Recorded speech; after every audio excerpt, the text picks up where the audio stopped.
nonfiction. Now, when we talk about revision, it has something to do with trying to improve yung quality ng output na nagawa nyo.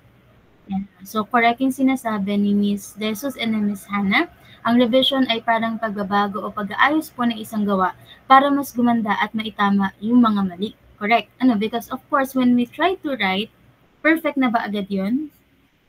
In a single sitting, correct na ba lahat? For example, in terms of punctuation, in terms of capitalization, grammar and conventions, yan, correct. So, ibig sabihin lang nun, when you try to look at the word revision, it has always something to do with the word, yan, editing, di ba? Proofreading, yan yung mga kakambal na salita ng word na revision. So, we try to make sure, yan, na ang sinulat natin ay, of course, pasado dun sa qualities or standards ng specific creative nonfiction piece. Yan. Tatandaan natin when we speak of the word drafting, isa siyang proseso. Isa siyang proseso na kung saan tinitingnan natin yung tunguhin ng ating sinusulat. Okay? Isa siyang part din ng pagsulat ng writer na kung saan ay of course sinusubukan yung ihanay yung mga pangungusap, mga parirala, mga talata doon sa iyong komposisyon. So, I know that since you, Ms. Desus and Ms. Hannah, has a background when it comes to writing, nagagawa niyo to, tama ba? Yung drafting na tinatawag. And mostly daw, nagkakaroon pa, di ba, ng multiple draft. Yan, this is the draft 1, draft 2, draft 3. And then, pag nakita niyo na okay na yung dapat na isaalang-alang na revisions, of course, you can consider it as the best version of your narrative. Pero if somehow you're very modestly humble to admit, for you it might be better than the first write-up na ginawa nyo. Okay? So, of course, sa pagre-revisa, yan, pwede tayong mag-set ng mga guide questions. Kumbaga, para lang magkaroon tayo ng tunguhin dun sa pagre-revisa. Of course, since it is a critiquing part or sinusubukan nating punahin yung ating sariling gawa, of course, alamin natin yung mga aspeto na kailangan ng improvement. So, yung mga binanggit ni Ms. Desus, for example, kung ang sinulat mo ay isang short story, yan, pwede mong i-consider yung setting, di ba? Dahil ang setting, di ba, as we discussed, it has something to do hindi lamang sa tagpuan, hindi lamang sa date or time and condition, pero kasama doon, di ba, dapat maipakita sa setting yung tinatawag na purposeful behavior and of course yung background information na dapat ay kumonekta, maramdaman ng nagbabasa. Yan. Kung ang sinusulat mo pa rin ay essay naman, for example, ang point of view or punto de vista ba na ginamit mo ay angkop doon sa sitwasyon na sinusubukan mong ilarawan. Yan. Kung ginawa mo, halimbawa naman, nobela, medyo gusto mong ma-elevate, ma-leverage yung sinulat mo, convert mo naman sa nobela, may dramatic action ba sa mga chapters na natagpuan, o ito ay plain sailing lang na tinatawag or monotonous, diba? And another one, if poem naman, for example, yung mga images, or to be exact, yung mga imagery ba na ginamit, yung tactile imagery, what else? Aside from tactile imagery, we have olfactory imagery, diba? Visual imagery, epektibo ba na nagamit? Kung hindi, baka may part ka pa na kailangang ayusin. Baka may line or verse ka dun sa tula mo na mas gaganda pa, from the version 1 to version 2.0, 3.0, and so on and so forth. Okay? Alright. Continuing, another approach to assessing a non-fictional work would be to begin by asking whether or not the work is truthful. Okay? In revising a draft, one must observe how people are portrayed in the situations they write about. A fair portrayal does not mean to read oneself of bias and to be as equally objective to all sides of the story. It means to come up with the best portrayal of one's own subjective story as possible. Okay? Kaya nga, di ba, since it is non-fiction, believable ba yan? Iyan ba ay talagang kumbaga kapag binasa ng audience mo, or even you, first hand, kasi ikaw yung unang babasa ng akda or likha mo, yan ba ay kapani-paniwala? Yung ikalawa, sapat ba yung mga impormasyon na iyong inilatag or inilaan upang mas maunawaan na mga mambabasa yung konteksto ng iyong sinulat, and of course, maramdaman nila yung mga karakter na binigyan mo ng buhay dun sa iyong likha. And another one, for example, yung mga tao ba at saka yung konteksto. When you speak of plausible, it means evidently manifested dun sa story na ginawa mo, o ang mga people at situations lang dyan are ideally intercepted lang dun sa story mo. Kasi di ba when we talk about non-fiction work, of course dapat yun ay makatotohanan and malikhain yung atake, or creative nga siya, from the word itself, creative non-fiction. Okay, and lastly, make sure that your work is relatable. Bakit kaya yung mga sinusulat natin dapat relatable? Can you give some reasons or stance on this? One's work must be relatable. Diba? We have the term relate, right? I think po dahil parang yun po yung sense ng non-fiction, since makatotohanan po siya. Ang aim po is yung makarelate yung mambabasa na since realidad na parang may comfort po dun sa realization na relatable po yung isang story. Alright, correct. That's very well said. Kapag nagsusulat tayo, hindi natin kinukulong yung sarili lang natin dun sa sinulat natin, 'di ba? Yan, in addendum to what Ms. Desu said, kailangan makakonekta siya dun sa ating mga readers, 'di ba? Of course, iba-iba tayo ng mga karanasan, pero may mga stories or kwento or anumang uri ng sulatin, di ba? Pag binasa mo, the term here is to strike an internal chord. Kumbaga ay kukonekta talaga, makaka-relate yung mambabasa. Mararamdaman niya yung iba't ibang uri ng emosyon. Kumbaga mas mararamdaman niya yung pag-iral niya bilang tao. Yan. So, when you talk about revision, make sure na, di ba, kapag binasa natin, masyado ba siyang enclosed lang or concentrated sa atin as the benefactor of the story itself, or ang gusto natin ay makita ng mga mambabasa yung mas malalim na pagtingin tungkol sa kanilang sarili. Yan, And of course, hindi lagi naman na kailangan pahirapan natin yung readers na kumbaga, ang term dito ng mga writers, maghukay.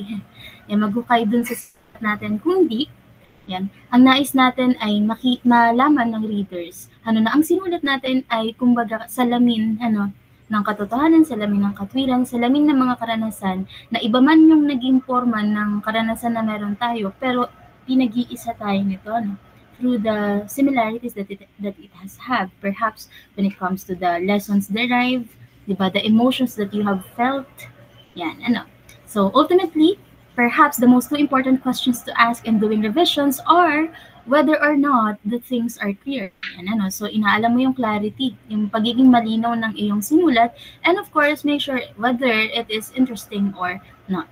So, we can learn the several literary elements, but only becomes fit if all these elements come together to make a strong and consistent emotional effect.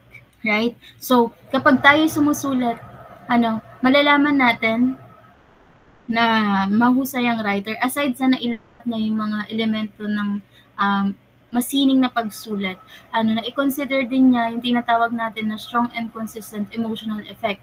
Ibig sabihin, kapag binasa mo siya, kumbaga sa madaling salita, hindi mo siya bibitawan, hindi ka bibitaw bilang mambabasa, kasi nga, nagiging consistent yung epekto niyan sa iyong emosyon. Nais mo pang malaman ano yung posibleng mangyari. O kaya naman kung tula ang sinusulat mo, ang binabasa mo, mula dun sa may akda, o kaya naman ikaw mismo yung may akda, makikita mo yung sarili mo, dun sa tula na isinulat. Okay? So, this effect allows readers and writers to focus on the important themes or tema, yan, of the work and what the story has to say about those things. So, since, di ba, kapag tayo nagsusulat, yung tema ng ating sinulat, laging may kinalaman doon sa kalidad ng story na isinusulat natin. Okay? Clear ba tayo sa drafting and revision? Good. Let's move forward with the workshop process.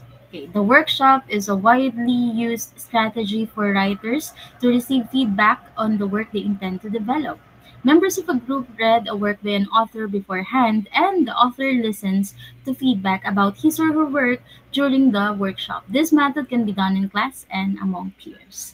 Kaya nga sa workshop, mahalaga din na yung bawat miyembro ng buong grupo na yon, binasa na yung sinulat ng author beforehand, bago pa man mag-start yung workshop. Okay? And then, syempre, yung author or yung mismong sumulat or may akda, siya yung nakikinig sa feedback or mga suggestion ng mga kasamahan niya doon sa workshop na yan. Okay? So, of course, pwede itong gawin sa klase.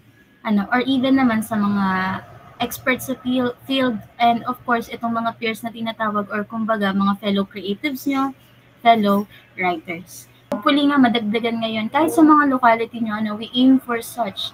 Diba? Ang goal ng National Commission for Culture and Arts, yan, makapag-focus din tayo sa pagpuproduce ng mga akda na nagpapayabong, hindi lang ng inyong kausayan sa pagsulat, kung hindi, maging salamin ng karanasan ng bayan kung saan tayo nagmula. So, makilala din, aside from that, ma-introduce yung mga bayan natin dito sa probinsya ng Rizal. Yan. So, kayo, if you have the resources, if you have the time, kasi libre naman yan mostly, it is sponsored why not join kayo sa mga ganyan para makakuha kayo ng ideas, diba? Ang dami ninyong matututuhan mula sa mga mahusay na writers din o kaya aspiring writers. Okay?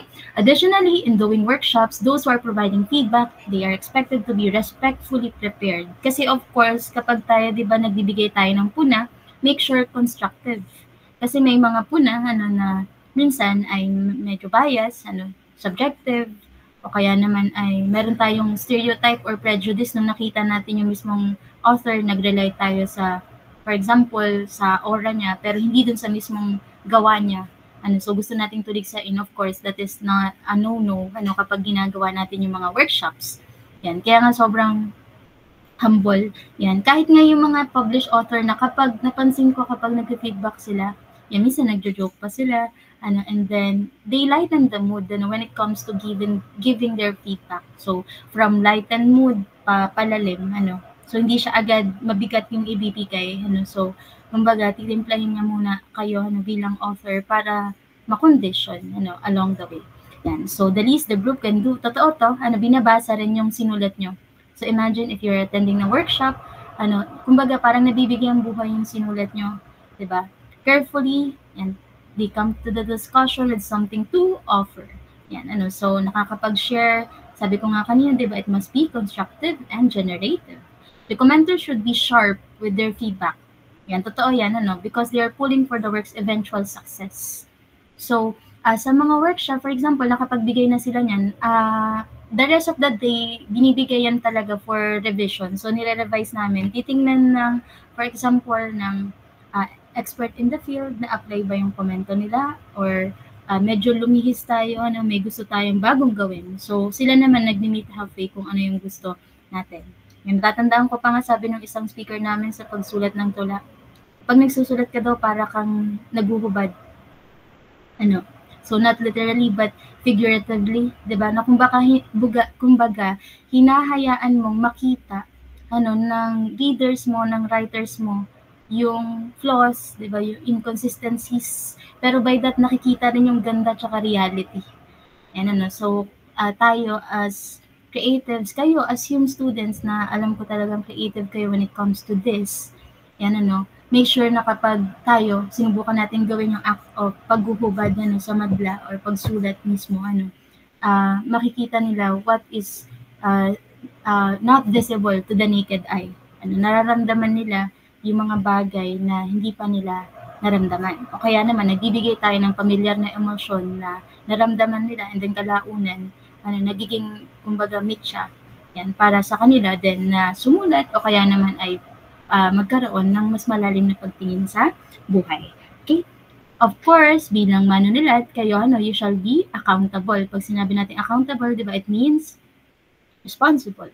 okay, for the draft that was submitted for discussion. Okay, so we are expected to submit the best of what could be offered at the time and not to make petty excuses for certain problematic areas that the commenters bring up. Totoo yan, ano? Parang sa title or research defense lang din yan, ano? Kapag umattend ng workshop, make sure na tayo ay accountable, ano? For example, gusto nating kumbaga ay i-defend naman yung specific part na gusto nilang i-revisa. Yan, ano? Make sure na hindi tayo nagkakaroon ng petty excuses or yung tinatawag lang na kumbaga mga alibi, ano, doon sa dapat naman talaga i-improve pa na parts ng iyong sulatin. Okay, so the author has final say because it is he or she who revises. Totoo yun, ano? So the workshop is ultimately successful if you, the author, has a plethora, pag sinabi natin plethora, combination, ano, it has something to do with severality, ano, kumbaga, maraming na kalap, yan, na komento, yan, ano, so ikaw, as the researcher, you have to discern, ikaw yung mismong magdedetermine habang nagre-revisa, ano yung dapat i-absorb, ano, as the writer, alin yung dapat ilapat, alin yung sa tingin mo medyo irrelevant naman, ano, so i-omit or tatanggalin siya. Okay? Ito yung suggested outline. Ano, make sure you have to summarize or interpret what the work is about. Yan, ano. So, for example, yung banghay ng kwento, di ba, yung mga tema na nakapaloob, yan, yung speak of summarizing, di ba, it has something to do with providing a synopsis, di ba, or buod, ano, ng isinulat, yan. Sa unahang bahagi, pwede mong i-describe, ano, kung saan siya tungkol, ano, and then yung literary convention na tinatawag or yung mga ginamit, ano, na literary elements, yan, for example, yung figurative language, di ba, yung idioms kung meron man, figures of speech, di ba, creative choices, di ba, manifested in the work. And for example, do you intend na ang gamitin nyo ay yung conventional type or yung traditional na nag-start kayo sa character, ano, o dun kayo mag-start agad sa actions? Kasi di ba lately, sa contemporary time, nababago, ano, yung format ng pagsulat ng, for example, ng banghay, ano, binabaligtad yung pyramid, I mean, yung diagram na pinropose ni Freytag, yan. So, that's one. Okay? Number 2, place the work generally for the grammar. Mahalaga din yun. Lalo na kung, of course, English or even Filipino naman, ano, mahalaga yung balarila at yung paggamit ng lengguwahe. Dapat appropriate sa audience, ano, and of course, match dun sa intention nyo. Okay? The workshop is not the time for proofreading. And not necessarily word by word yan. Ano? So you do not need to spend much time on this. But it is always good to remind each other of these important concerns. Yan, totoo yan. Ano? Hindi naman siya word by word. Ano? So, kasi inaasahan na sa inyo, since accountable kayo, umattend kayo, no, na-check nyo na beforehand din yung sa grammar at paggamit ng language. Ano? So, perhaps minimal revision dyan kung may mas-spot, ano, yung experts in the field na gustong ibigay sa inyo. Okay? The third one, you have to express your general impressions mula dun sa gawa nyo. Yan. Kayo ba? Tatanungin kayo, nagustuhan nyo ba yung ginawa nyo? Yan. Yan ba ay kapanapanabik? Ano, something interesting ba yan? Clear ba or malinaw? O may parts na dahil sila din bilang mambabasa, medyo naguluhan sila. Ano, yan. And then, napaliwanag mo naman na maayos, ano, kung bakit yun yung ginamit, for example, na metaphor, imagery, yan. Pwede kayong payuhan dyan, ano, kung ano yung pwedeng gamitin pa na word para hindi siya masyadong ambiguous na tinatawag or hindi masyadong clear, ano, sa nagbabasa. Okay, and then the last one, you have to articulate, yan, ano, yung strength or kalakasan ng inyong sinulat. And of course, you have to illustrate by pointing out specific parts of the text. And ano, bilang evidence, ano, proof that your text, ano, has its own profound cause, ano, so kailangan meron kang justification. Yan, ano, for example, kung ang tula sinulat mo, isang bahagi niyan, yung saknong, o kaya naman verso or line, ano, so those are considered. What does the work have going for itself to articulate? Yan, ibig sabihin yan, yung iyong sinulat ba, yan ay able or ganap, ano, na makakatayo on its own without you trying to explain, ano, sa mambabasa. Ito kasi yung ibig kong sabihin dyan, ano, so, and what the author can build on. So, kayo bilang manunulat, so ano yung pwede nyong ibigay doon sa inyong mambabasa, of course, because we do not only satisfy ourselves when we write, we do not aim to have people be impressed lang sa sinulat, pero make them feel, and make them, allow them, na mag-take ng action mula dun sa binasa nila.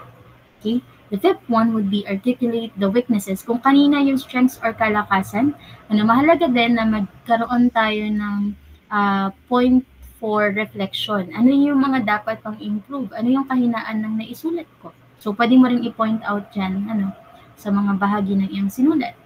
Ano yung dapat improve at paano. Okay? The number 6 goes with discussing aspects of the work na hindi malinaw. And of course, paano siya mas papalinawin pa.